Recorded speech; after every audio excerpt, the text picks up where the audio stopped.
Please, we need shelter. The storm is coming. Can anyone help us? A homeless man found a powerful billionaire and her child nearly dead. They had been violently washed ashore by the angry storm. He pulled the unconscious woman and her daughter to safety. And then, his selfless act turned into a battle for justice. The sea was crashing down heavily, making a loud, rough sound like powerful thunder and huge guns going off all at once. I was Milo, a man trying to survive on the streets, and I was crouched close to a small, weak fire. I had managed to start using wet pieces of driftwood found on the shore. The cold was digging deep into my bones, a painful ache that never truly went away, but I couldn't stop looking out at the wild, angry ocean in the dark night. Something in my stomach told me not to look away, and then I saw a pale piece of fabric shining faintly, followed by a child's small cry carried on the fierce wind, as two dark shapes were thrown hard onto the wet sand by the tide's strong pull. My body instantly reacted without any thought, pushing away all my exhaustion and the deep pain from the cold night, and I stumbled quickly toward the water, where the icy waves immediately rushed up and flooded my boots. I moved straight toward the two figures who were struggling hard to breathe and move against the rough sand. The little girl was coughing so hard and painfully, clawing at the wet shore and crying out, "Mommy!" as the woman next to her lay completely still, waves continuously slapping her body with cruel, cold force. I knew I had to be fast and strong if I wanted to save them both from the angry sea that had almost taken their lives. I pulled the child out first. She was so small and freezing, and I quickly wrapped her in the largest outer layer I was wearing, which was the warmest thing I owned in the entire world. Then I turned back for the mother, Ilara, and pulled her free from the dangerous grip of the surf with a loud grunt of effort, laying her down gently on the beach. My own chest was heaving and aching from the sudden great effort, and I immediately dropped down onto my knees, my hands shaking badly as I pressed them against Ilara's cold face, begging her to breathe and not give up now. After a terrifyingly long moment, she gasped loudly, water poured from her mouth, and she began dragging air painfully into her lungs, rolling onto her side as I let out a huge breath of relief, whispering, "That's good, stay awake now, stay with me." The little girl, Zoe, was shivering badly inside the protective fabric I had wrapped her in, and she looked up at me with huge frightened eyes, unsure if she should truly trust me or if she should be completely scared. Ilara's eyes fluttered open slowly, cloudy and wild with shock, and she saw me leaning over her, a stranger with wet dripping hair and a face covered in stubble from being outside so long. Fear immediately flashed across her face, and she whispered, Don't touch us," pulling her small daughter closer to her side in a protective gesture, completely dismissing the fact that I had just saved their lives from drowning. I raised both my hands slowly, showing her I meant absolutely no harm, and the hurt of her rejection flickered quickly in my tired eyes as I said softly, "I'm not here to hurt you. The sea almost took your lives, but I pulled you back from the worst of it." Zoe, still shivering but clutching the rough material for warmth, quietly whispered to her mother, "Mommy, he saved us." But Ilara's deep suspicion was firm and strong. Her entire life had taught her that danger often wore simple, common clothes and looked like trouble. She turned her face away from me, clutching Zoe tightly, even as the cruel wind kept slicing across the shore and chilling them to the bone, showing me the clear truth she didn't want to admit. Without warmth and shelter, they wouldn't survive this dangerous night. I stood up, pointing weakly toward the city lights that twinkled far away past the sandy hills, and told her, "There is a place there. It's not a comfortable place, but it is much, much better than staying here on this cold beach." Ilara tried hard to stand up, but immediately staggered, feeling like her body was weighted down heavily with stones, dragging her strength away from her. Zoe, however, held onto the fabric wrapped around her, still shaking from the cold that seemed to come from everywhere. Torn between her deep fear of me and the complete lack of mercy from the storm and the freezing air, Ilara finally gave a stiff, small nod of agreement, showing her defeat. "Just keep your distance from us," she warned me again, her voice low and serious. I didn't say anything back to argue. I just gently adjusted the coat tighter around Zoe to give her more protection and warmth, before I turned and led them carefully inland toward the city's old buildings. We walked slowly across the heavy, wet sand dunes for what felt like forever, making every step a complete struggle. Every sudden gust of wind slapped the cold, wet material of their clothes hard against their skin, chilling them further. Zoe's teeth were chattering so loudly I could hear the quick noise over the wind's soft sound, so I kept my pace very slow and steady, so her small legs could easily keep up with my much longer ones. My own hands were raw and sore from all the hard work I had done, carrying driftwood for the fire and then dragging their bodies from the dangerous, powerful sea. I decided to ask her name gently. "What is your name?" She glanced quickly at her mother, checking if it was okay before whispering, "Zoe." I nodded slowly, trying to smile, and told her, "That is a very pretty name." The small smile I gave her felt strange and rusty on my tired face, but I kept going. Alara said absolutely nothing at all. Her eyes were fixed straight ahead, watching me constantly like a predator watches its prey. Her silence was heavy, much heavier than the storm that was finally starting to calm down and turn into a light drizzle. I decided not to ask for her name. I figured she would only tell me when she was truly ready to trust me, which seemed like a long way off in the future. After what felt like an extremely long and painful walk for all of us, we finally reached the edge of the city, where huge, old abandoned warehouses stood like silent, sleeping stone giants in the growing darkness. I guided them toward a broken-down building with wood boards covering the windows and walls covered in old, faded paint from years ago. Inside, the air smelled strongly of cold, damp concrete, but at least it was completely dry and finally out of the terrible wind. They saw a quiet space with a pile of simple materials and a beat-up, dented lantern that I used for light. "It's not much of a place," I mumbled to them, feeling a deep wave of shame rush over me because I knew it was a terrible sight. "But it will keep the cold off you and keep you warm through the night." Alara stopped stiffly at the doorway, her chin lifting slightly, a clear, proud signal that she felt she was far too important and too good for this dirty place where I lived. But then Zoe sneezed loudly again, a wet, rattling sound that broke the silence. Alara sighed, a long, tired sound of complete defeat, and quickly ushered her daughter inside the protected space. I immediately started digging through my few small items and pulled out a battered thermos. It was my most valuable treasure right now. "It's still warm inside," I said, pouring a little bit of the hot liquid into my single tin cup before holding the cup out toward Zoe to warm her up. Ilara's eyes narrowed instantly, becoming sharp and suspicious. Don't touch that," she ordered quickly, fear clear and strong in her voice, worried that the food might be dangerous. But Zoe was too cold and tired to listen to her mother. She eagerly reached out her small hand for the cup, and I immediately pulled my hands back, not wanting to cause a fight between them. I placed the cup carefully on the floor between us. "It's your choice to take it or not," I said softly, stepping back to give them all the space they needed. After a long, tense pause filled with silence, Alara finally picked up the cup, sniffed it deeply, checking for anything dangerous or wrong with it, and then finally handed it to her daughter. Zoe drank the warm liquid quickly and greedily, and the sudden warmth slowly brought a little bit of color back into her pale, cold face. Ilara watched me the entire time, her deep mistrust still as sharp and clear as a newly broken piece of glass in the fading light. As the small light from the lantern flickered and threw long shadows across the cracked concrete walls of the warehouse, I sat far apart from them, giving them all the space and privacy they wanted and needed. I watched Ilara without being obvious about it. Even though she was soaking wet and her clothes were dirty, I could sense that she belonged to a world of wealth and importance, and she did not belong here in this broken warehouse with dirty, cracked windows. "What were you doing out there by the water?" I asked quietly, hoping for some kind of answer. She immediately went stiff with tension. "That is none of your business," she answered sharply, refusing to share anything about her life. I nodded slowly, accepting her answer without pushing the issue. "Fair enough," I replied, respecting her privacy. Silence returned, broken only by Zoe's little hiccups, as she finally drifted into a deep, exhausted sleep, tucked inside the rough, simple materials I had provided.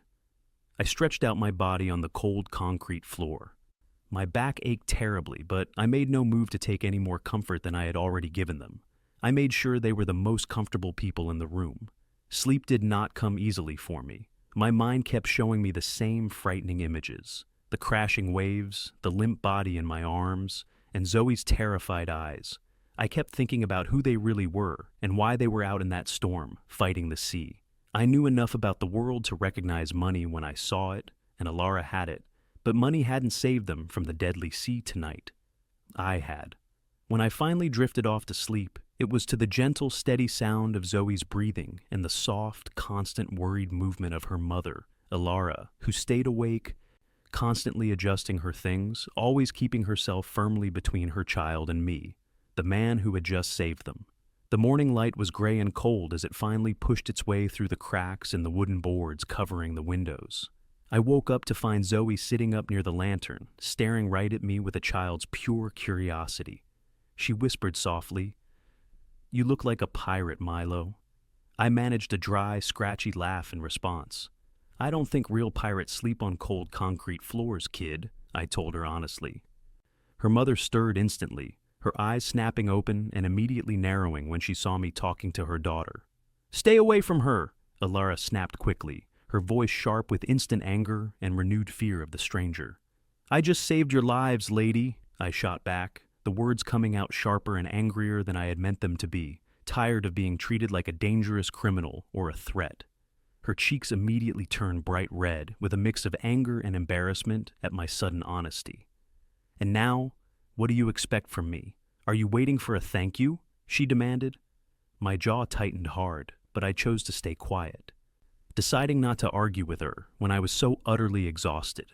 Instead, I quietly gathered my few small belongings and stepped outside into the city's loud noises, which were already fully awake with the sounds of cars honking in the distance. Here, only the pigeons moved among the broken walls. I lit the end of a cigarette butt I had saved and took a deep, painful drag of smoke into my lungs, feeling deeply tired of this life and everything in it.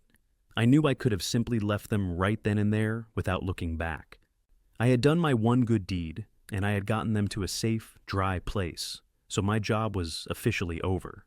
But when Zoe's little head quickly peeked through the doorway, her eyes wide and full of trust, I knew deep down that I couldn't just walk away and abandon them to face the harsh city alone.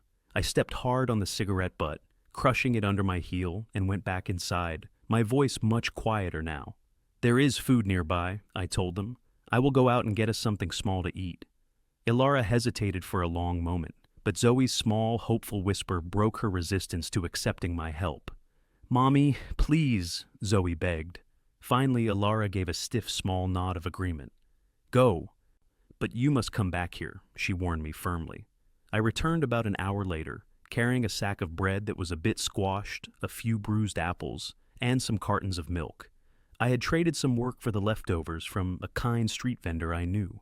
I set the food down quietly, watching Zoe's face immediately light up with pure happiness and relief. She tore into the bread greedily, eating very quickly. Alara ate with a quiet, practiced grace, the kind you learn at fancy tables. But the deep hunger in her eyes gave away her real feelings of desperation. For the first time since the storm, her eyes softened slightly, showing a little gratitude. "Why are you truly helping us like this?" she asked, her voice quiet and low, still completely confused by my actions. I just shrugged slightly. The answer felt too simple for her complex, rich world. "Because someone has to do it," I replied honestly. She stared at me, truly confused by my answer. In her world, everything you received came with a clear price tag attached and a debt you had to pay later. In my world, you helped others simply so that everyone could survive the impossible conditions. As the day went on, the storm finally turned into a light, weak drizzle, and Zoe quickly started to feel much better. She explored the warehouse with the pure, simple joy of a child, skipping over the small patches of sunlight that came through the broken boards covering the windows. I kept myself busy by fixing up the fire pit, using scraps of old wood and a rusty metal grate to make it safer and stronger for the nights to come. Alara sat on the materials I had provided, watching both Zoe and me like a queen who was stranded in a strange, rough, and unfamiliar land. Finally, she spoke a very important word, her voice clear and formal. "My name is Alara," she said. I nodded slowly, meeting her gaze steadily. "Milo," I replied, giving her my name in return. The exchange was short, but it changed the air completely between us. Names meant something real. They built a bridge, even if it was a very fragile one, across the great distance between our two worlds. Zoe clapped her hands together happily. "Now we are friends," she announced. Alara's mouth pressed into a thin, tight line, showing that she firmly disagreed with that idea, but she didn't say anything to stop the girl's happiness. That night, Alara still kept her daughter very close to her side, but she didn't jump or move away when I sat a bit closer to the fire for warmth. Zoe fell asleep quickly, completely tired from the long day of running and exploring. Alara's eyes watched me for a long time in the dim light. She still had deep suspicion, but now it was mixed with a growing, unwanted curiosity about me. "You have been living here for a long time?" she asked finally, wanting to know more. I shrugged, a quick, tired movement. "Too long to remember when I first arrived," I answered simply. She frowned slightly. "You do not belong in a place like this, Milo," she stated firmly. I gave a sharp, empty laugh in response. "Lady, the streets don't ask to see your job history before they decide to take you in." She didn't say anything more after that, but for the first time, she truly realized how little she understood about the lives of people who lived completely outside of the safety and luxury she had always known. The next morning, trouble found us very quickly.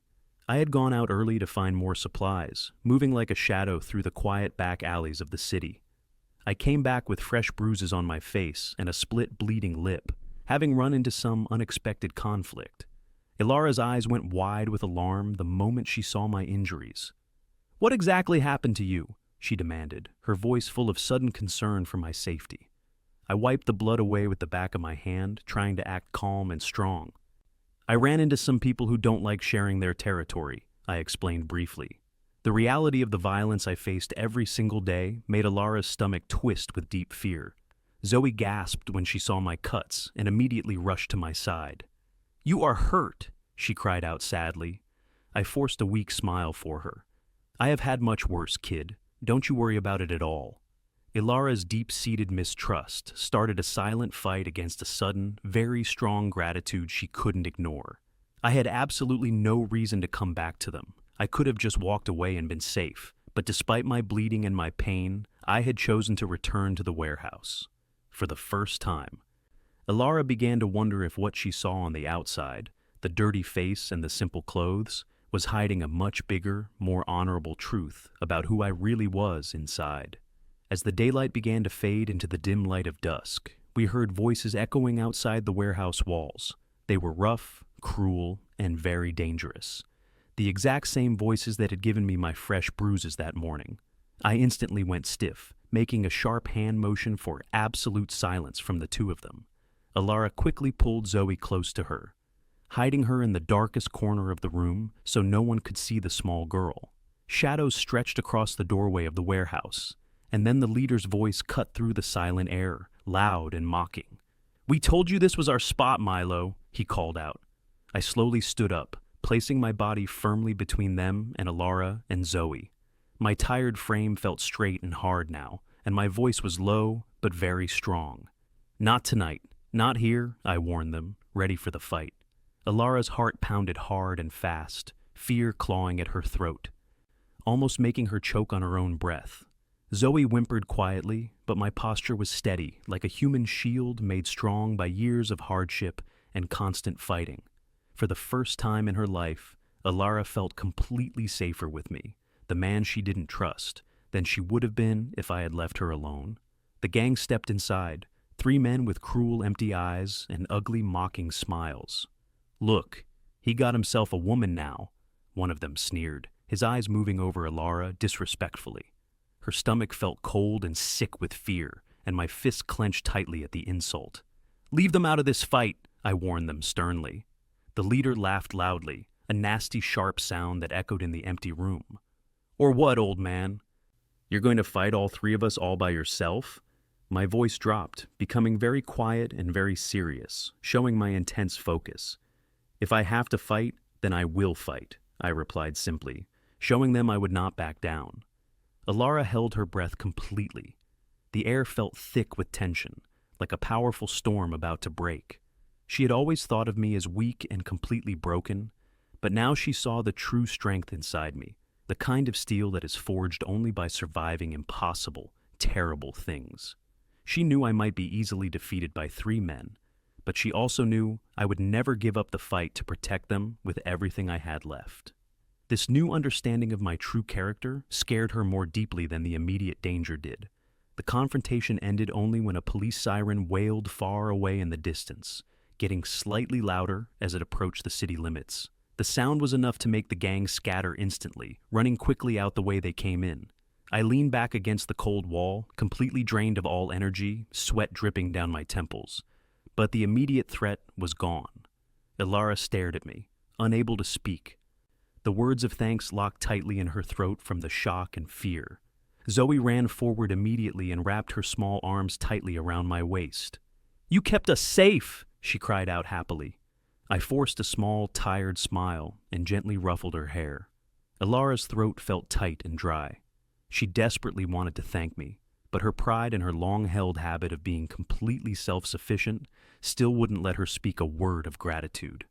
"We cannot stay here anymore," she finally whispered, breaking the heavy silence. I nodded in agreement. "I know another place where we can hide. It is much safer, I promise you both."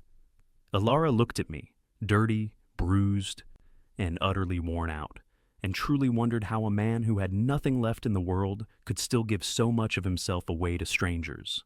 We left the warehouse when the night was darkest, moving like silent ghosts through the shadowy back alleys and forgotten, quiet streets. Zoe skipped lightly between us, holding my rough, large hand as if it were the most secure and natural thing in the whole world, completely safe. For Ilara, every step next to me was a strange contradiction to her past life. I was the exact type of person her world had warned her strongly to avoid. Yet I had saved them not once, but twice, in 2 terrible, dangerous days. As the large city swallowed us up in its web of light and shadow, Ilara realized that our shared journey was only just starting. The storm that brought us together was just the first sign of a much bigger event to come into her life. The night felt jumpy and uncertain. Every dark corner whispered of potential danger lurking ahead. I led Ilara and Zoe through a series of very narrow alleys, our boots splashing loudly in the cold puddles left by the recent storm. Ilara's heart pounded hard and fast again. Every shadow felt like a trap, every sound like a direct, immediate threat. "Where are you taking us now, Milo?" she demanded to know, trying to keep the fear out of her voice. I didn't slow down my pace at all. "An old, abandoned shelter. It's much safer than that broken warehouse, I promise." She desperately wanted to believe me, but trust was a very rare and expensive thing for her to give away. It felt too hard and too difficult to grant to a stranger. But when Zoe stumbled over a cracked piece of pavement and I instantly lifted her into my arms without even thinking, Ilara saw something in my face, a soft, strong resolve that started to break down her deep, solid suspicion. We finally reached a crumbling church at the very edge of the town. Its windows were mostly broken, and the large wooden doors hung crookedly on rusty hinges, unused for years. I pushed the heavy doors open with a great effort, straining my back and shoulder. Inside, the air smelled strongly of old dust and forgotten hymns, a thick, heavy smell. The wooden pews were overturned and broken into pieces, but in a quiet, deep corner, a small stack of materials and a few candles showed that other people had used this place for refuge before us. "We can stay here," I said, my voice low and tired. "No one ever comes here anymore. It's completely forgotten." Ilara shivered, wrapping her daughter tighter against her body. "We shouldn't be here. This feels wrong and unsafe to me." I shrugged again, accepting her fear as normal. "We shouldn't be here at all, but this is the only dry, safe place we have left." I lit a single candle. Its small, brave light cast long shadows on my worn face, making me look both fierce and extremely tired from all the walking and fighting. Zoe immediately curled up in the blankets I provided, her exhaustion finally winning over her fear, and Ilara sat right beside her, still watching me very closely, still on guard. "Why are you truly doing this for us?" she asked suddenly, the question feeling heavy in the quiet, large room. "You don't know who we are, and we have absolutely nothing to give you in return for your help." I settled back against a cold stone pillar to rest my aching body. My body felt heavy and weary from the last few days. "I didn't save you for a payment," I murmured honestly, the truth ringing in the silence. "You looked like you desperately needed saving, so I simply helped you." Ilara's lips pressed into a tight, thin line. In her fancy, rich world, every single good deed meant you owed someone a debt. But my voice was completely different and honest. There was no greed, no bargaining, just the simple truth of the situation. And that truth, strangely, frightened her more deeply than any lie or trick could have, because it showed her a world she didn't know existed. The morning brought no peace or rest. Ilara woke to the harsh sound of shattering glass. I was instantly on my feet, my knife already in my hand, moving quickly toward the unexpected noise. A group of noisy teenagers had snuck inside, their bags rattling with cans of spray paint. "Look what we found here," one of them sneered, spotting Ilara in the darkness. I stepped immediately in front of them, completely blocking the view of the pews and Zoe. "Get out now," I ordered, my voice strong and clear. They laughed loudly at my command. "Who are you, old man? Do you live here? That's so pathetic and sad." I gripped my knife tighter in my hand. Ilara pulled Zoe close, her breath caught in her throat, praying for safety. Then, one of the boys rushed hard at me, thinking he could take me on. I moved fast, with controlled strength, and sent the boy sprawling hard onto the floor with a loud crash.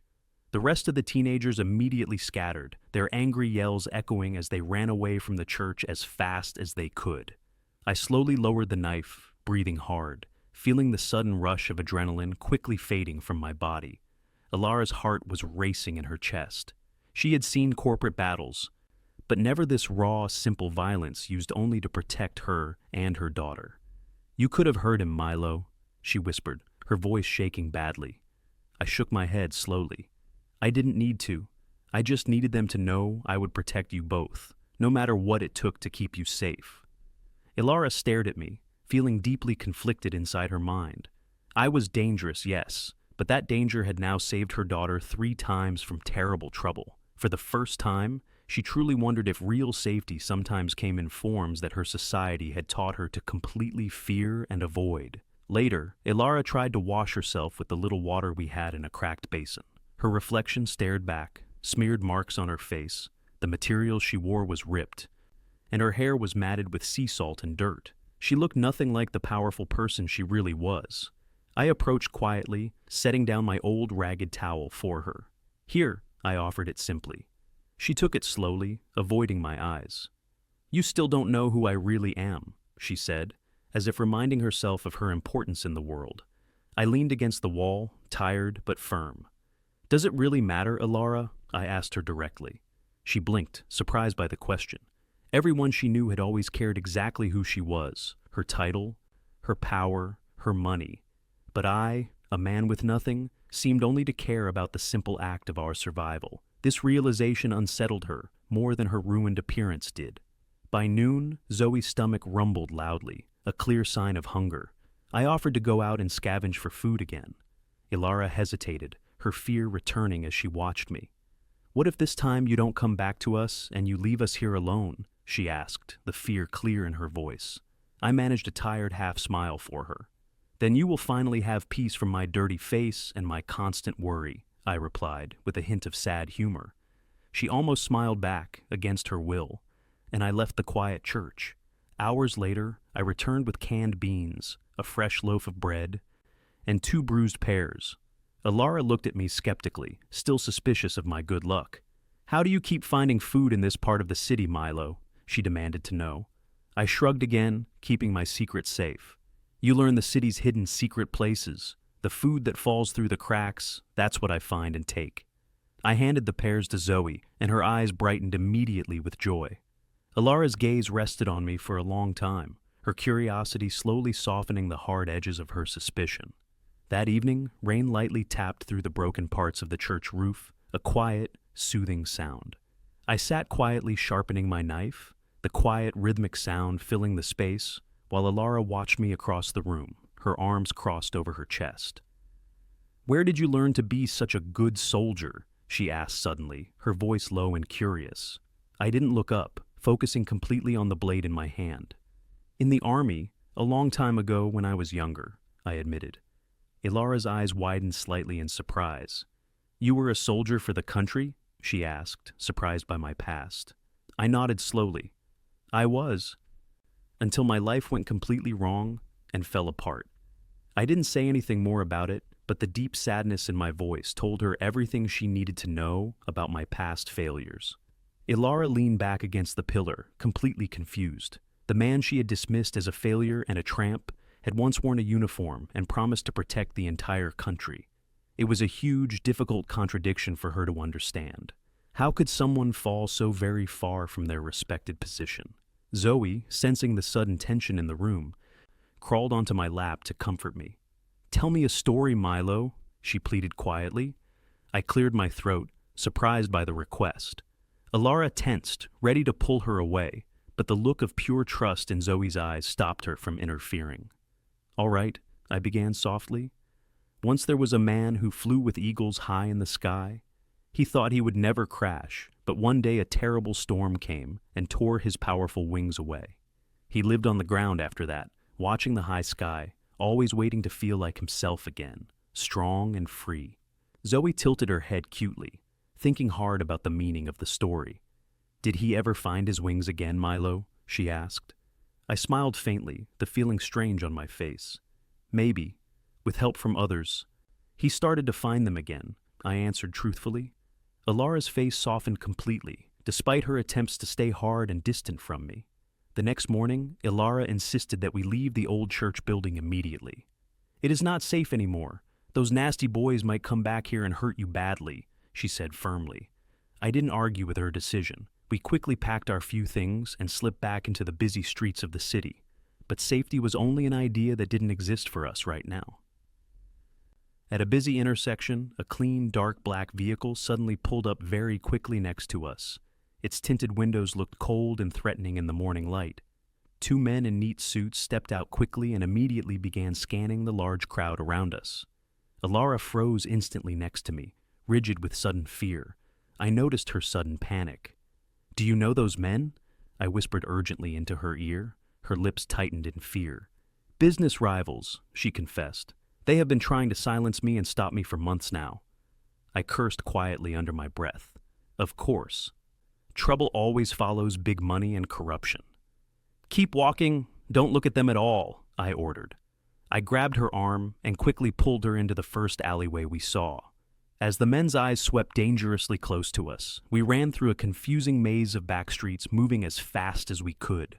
Ilara's body was shaking with the effort, and Zoe clung tightly to my shoulders as I carried her quickly, running as fast as I could. Behind us, the men shouted loudly, and their heavy footsteps got closer and closer to us. I shoved them through an old, rusty gate, slamming it shut hard behind us to slow the men down. "Run!" I commanded her. We ran across an abandoned factory floor, dust rising everywhere, with every step we took. Ilara's chest burned painfully from running so hard. Her body was not used to running this fast and hard. But I never slowed down, carrying Zoe like she weighed nothing at all, protecting her with my body. When we finally collapsed into a dark patch of shadows, Ilara was panting loudly. "Why? Why are they chasing me like this and trying to hurt us?" she gasped, unable to catch her breath. She took a deep breath, trying to calm herself, and then confessed the reason for the chase. "Because I showed everyone their corruption. There are millions of dollars at stake, and they want to stop me." I shook my head slowly, understanding the situation immediately. "That figures perfectly. That is always how it is in your world. Trouble always follows money." We found shelter in another forgotten building, this time an old library. All the shelves were completely gone, but the thick stone walls were still strong and safe for us. Ilara sank onto a dusty bench, holding the now sleeping Zoe tightly in her lap, completely exhausted. I watched her in silence for a moment. "You put yourself in terrible danger by standing up to them," I said simply. Ilara met my gaze, her eyes showing a fierce determination. "I had no choice. People's lives were being ruined by their constant greed," she stated firmly. I studied her face for a long moment, truly believing her. Maybe she wasn't like all the other rich people I had met in my life. Maybe she was actually different and honorable. This small compliment from me surprised her greatly. Most people only asked her about profits and money, but I, a man with nothing, saw a real courage in her that she barely recognized in herself. Days passed in the library with a tense, careful rhythm. I taught Zoe how to play small games using old bits of chalk, drawing and playing tic-tac-toe on the dusty floor. Ilara watched us, and I heard her daughter's laughter return, a beautiful sound I hadn't heard from her since before the terrifying storm. Yet, every time I looked at Ilara, I felt a confusing mix of emotions: disgust at my own lack of cleanliness, strong gratitude for my protection, and a deep curiosity about the woman beneath the layers of protection she wore. At night, when Zoe was safely asleep, Ilara sometimes saw me staring up at the cracked ceiling, my eyes full of old, sad memories of my past. Once, she whispered softly, "What happened to you, Milo? What was the personal storm you didn't survive?" I only shook my head gently. "Another kind of storm, Ilara. One I couldn't beat or avoid," I replied honestly. One evening, while scavenging, I came back with a bloodied knuckle and a small bundle of fresh bread and fruit. Ilara frowned deeply when she saw my new injury. "What did you do to get that food? Tell me the truth," she demanded. I looked away from her, avoiding her intense gaze. "Don't ask questions you don't really want to hear the terrible answer to," I warned her. She pushed me harder for the truth. "Did you steal it from someone, Milo? Tell me." My voice suddenly became hard and angry at her suspicion. "I got the food," I snapped. "That is the only thing that matters right now for our survival." Ilara pulled back slightly, unsure if she should be thankful for the food or completely disgusted by my methods. But when Zoe immediately tore into the bread, smiling with relief and happiness, Ilara kept quiet. She was slowly learning that survival blurred the lines between right and wrong, and I lived every single day in those blurred, difficult places. That night, thunder rumbled far away, a distant but powerful threat to our quiet safety. Ilara crawled close to Zoe, unable to sleep because of the loud noises and her constant worry. Across the room, I sat quietly on guard, my knife resting on my knee, constantly watching the darkness for any sign of trouble. She looked at me in the dim candlelight, my tiredness, my scars, my quiet, intense alertness and focus. I looked more like a dedicated soldier than a homeless man right then. "Why do you keep risking absolutely everything for us, two strangers?" she whispered, trying one last time to understand my actions. I hesitated, then told her the deepest truth I had been hiding. "Because I failed someone very important to me once, a long time ago. I will not fail to protect another innocent person again." Ilara's throat tightened with emotion. She wanted to ask who I had failed, but my eyes told her that the wound was still fresh and painful, even after all this time has passed. Our weak peace was completely shattered the next day. The men in suits returned, and this time there were even more of them, showing they meant serious business. Ilara spotted them from a broken window, and pure panic flooded her face instantly. I cursed loudly and low under my breath. "They must have finally tracked your phone signal, or something you had with you."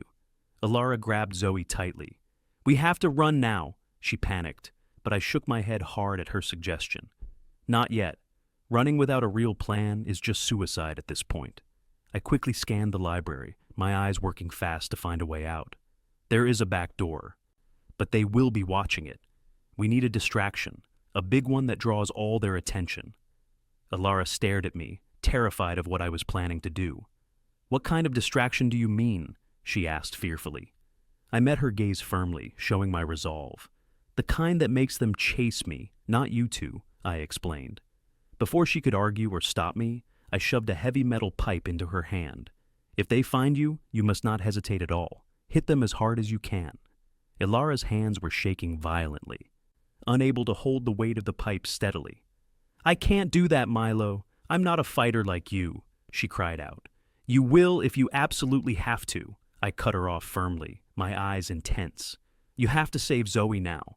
Then I moved fast and completely silent, slipping out a side door I had already planned to use for my escape. Moments later, loud shouts erupted outside the building walls. Ilara's stomach lurched with sudden deep fear. I had done it. I had successfully drawn all of their attention to myself. Through the window, she saw a quick flash of me, sprinting through the rain-soaked streets. The men were chasing me, and she saw the quick, dark glint of guns in the dim light of the day. Her heart felt like it was breaking with worry and sadness. This man, dirty and completely broken, was willingly throwing himself into mortal danger for her and her daughter. She wanted to scream my name and tell me to stop, but all she could do was hold Zoe close to her and pray hard for my safe return. Hours passed by, each one feeling like an eternity of worry and fear. Ilara held Zoe so tightly it almost hurt the small girl. Every small creak of the old library sent her pulse racing with anxiety, fearing the men would return. Finally, the door slowly creaked open and I stumbled inside, soaked, badly bruised, and clearly hurt, but still thankfully alive. Ilara let out a huge breath that hurt her chest from being held so long. "You are completely insane, Milo," she whispered, half in shock and half in intense relief that I was safe. I managed a weak, bloodied smirk for her. "Maybe I am insane, but you and your daughter are safe now," I replied with certainty. Ilara's eyes were burning with tears she hadn't allowed to fall in years. She couldn't find the right words to thank me for my immense sacrifice. Instead, she gently pressed a clean rag onto the cut on my cheek, her hands shaking slightly with emotion and care. For the first time since the storm, she touched me willingly, not with fear or repulsion, but with a fragile, true sense of care and concern for my health. That night, Ilara couldn't sleep at all. She watched me from across the room, my chest moving slowly up and down as I finally slept deeply, exhausted from the day. Zoe, curled up right beside me, held my rough hand in a small fist as if it were the softest, safest thing in the entire world. Ilara's heart felt twisted with emotion and confusion. She remembered the expensive world of boardrooms and chandeliers, but none of that power felt as real or important as this moment. The dirt, the danger, and a man who gave everything without ever asking for a single thing in return. For the first time in her life, she wondered if she had made a terrible mistake in judging, not just me, but the entire world she thought she knew so well. Morning arrived with a quiet, fragile light, making the broken parts of the windows shine gold. I woke up, groaning softly, but I was fine, only a little sore. Ilara met my eyes across the room. I felt a strong, unspoken moment pass between us. A feeling of deep gratitude, respect, and deep confusion over what we had become to each other in such a short time. Zoe bounced up immediately, smiling brightly and happily. "We are a team now, Milo," she announced with confidence. Ilara almost corrected her daughter, but the words just wouldn't come out of her mouth.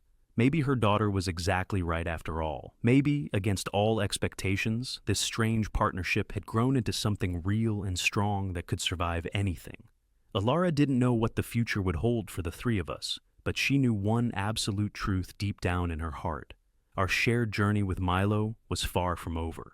The storm that first brought us together was just the beginning of a much larger, more important fight that was waiting for us in the busy city. The morning light became bright and clear. Ilara decided that simply hiding was a slow way to finally die. She found a working payphone and called her lawyer with a strong sense of purpose. She told him she would sign nothing, take back nothing, and that she would meet the Attorney General at noon with all the evidence she had, including the secret recordings. I listened from the curb, my cut still slowly healing on my cheek, saying little to no words. My eyes were fixed on the library door, where Zoe was drawing a simple picture on the ground. "They will come for you very quickly and very hard," I warned her softly, knowing what the powerful men were capable of doing. "Let them come," Ilara answered, her voice now solid and completely unafraid of their threats. They arrived even faster than our courage could prepare for the fight. Two dark vehicles quickly drove past us, like hungry sharks checking which boat was the weakest to attack. Men in neat, polite suits got out of the cars, but their politeness ended immediately in their cruel, determined intentions. I smelled their violence before I even saw it clearly. Some people wear violence like a cheap, ugly perfume. "Use the back door now, Ilara," I instructed her, already moving to shield her with my body. But the front door was suddenly thrown open with a crash, and a man's voice called Ilara's name, the sound of it like a sharp warning shot. Zoe's drawing floated gently to the floor in the sudden breeze.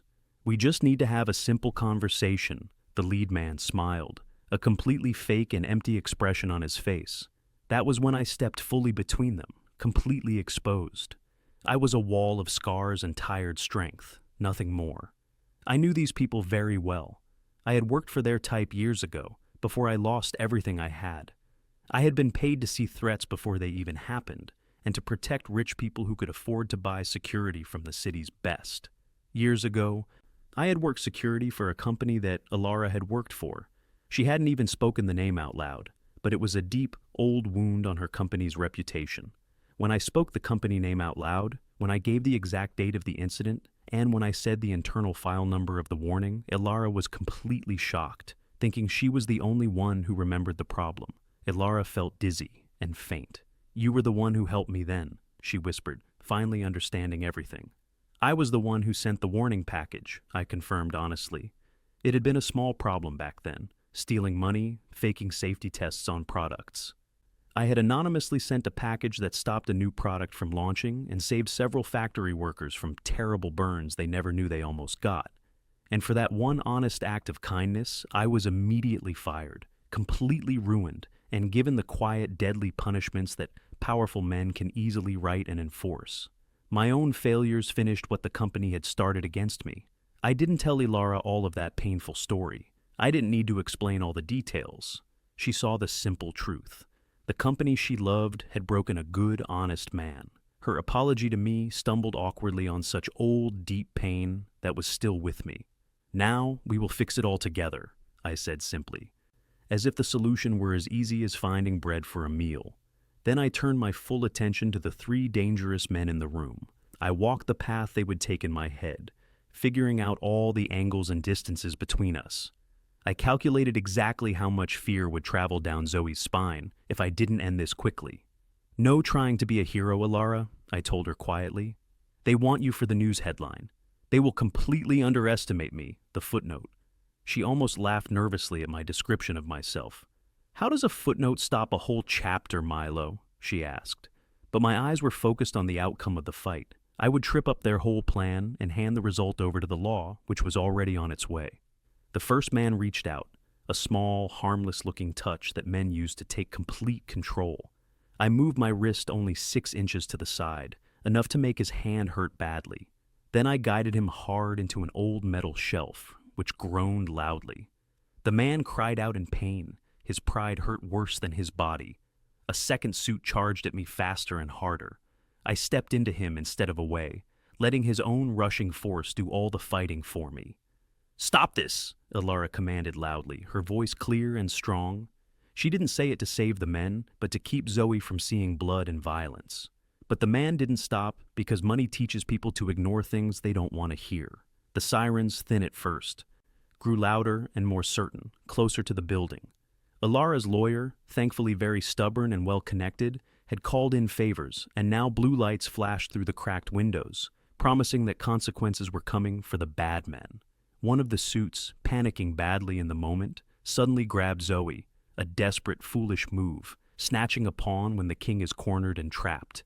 I went absolutely still, like a predator ready to strike with incredible speed.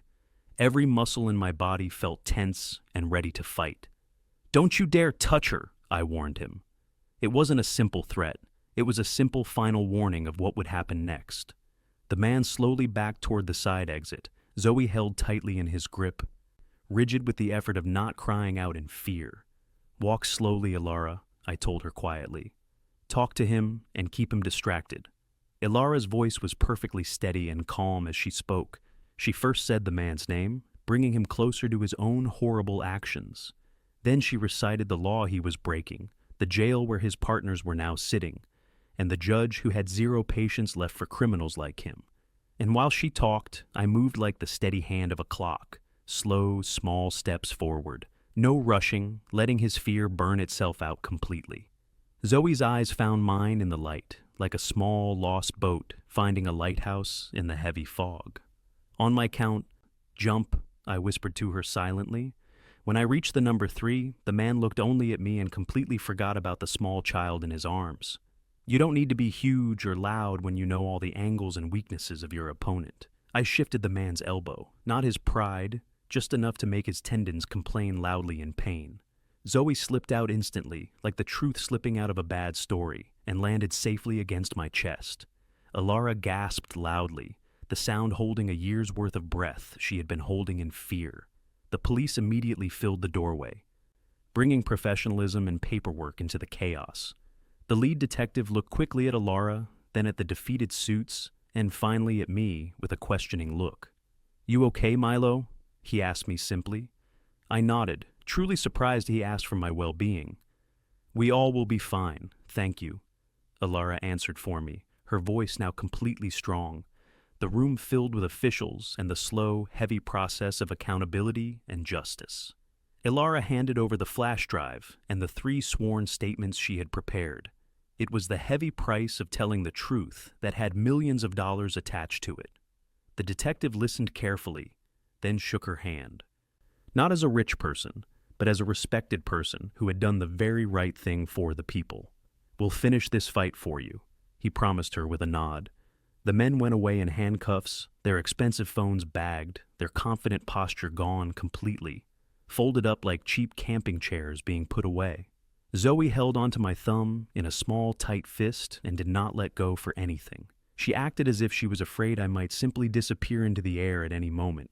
News traveled very fast. By evening, the story was not billionaire in scandal, but billionaire saved, whistleblower found. In the background shots on the news, they showed a common, simple man with a healing cut on his cheek whose name the news initially refused to say, calling him a tramp. Alara stood at a podium in a clean public building and spoke powerful words her public relations team would normally have feared for her to say. She talked about systems that reward cruelty and about debts that could never be paid with just money. She spoke about dignity and what it truly means. She spoke about a man who had saved her twice in 2 days, and once, years ago, without her even knowing. She said my name, Milo, into the microphones, not once but 3 times, clear and loud. She did this because repeating a name helps people remember it and believe it. When one reporter rudely asked, "Isn't he just a homeless man?" Alara did not even blink her eyes. "He is a man," she said softly, and the word just fell off the sentence like a leaf falling in autumn. Zoe, happy and safe on a chair, waved at no one in particular and whispered to me with a beautiful smile, "This is our movie, Milo." I, who had never been the star of anything but my own failures, felt a strong, deep urge to cry with happiness. Offers of help and money came flooding in. TV deals, book contracts, a formal apology from a board member, and a clean job greeting people in a fancy office building. I sorted through them all the way I used to sort through trash behind restaurants, knowing exactly what was worth saving and what would only cause problems later in my life. Alara brought me the one and only offer that truly mattered to me. "I want you to lead a new program we are starting," she said, her eyes serious and determined. "We will build the shelters the right way, small, strong, and safe. We will hire safety marshals directly from the street who know the city best. They must be trained to see danger before it even starts," I added, agreeing with her plan. "And they must be paid well and trusted from the very start. No charity titles or pity. Real work and real pay. Real work and real pay," she promised again. I had finally found my wings again, not by flying back into the sky, but by building a safe, strong nest on the ground for others who had also been knocked down by the storm of life.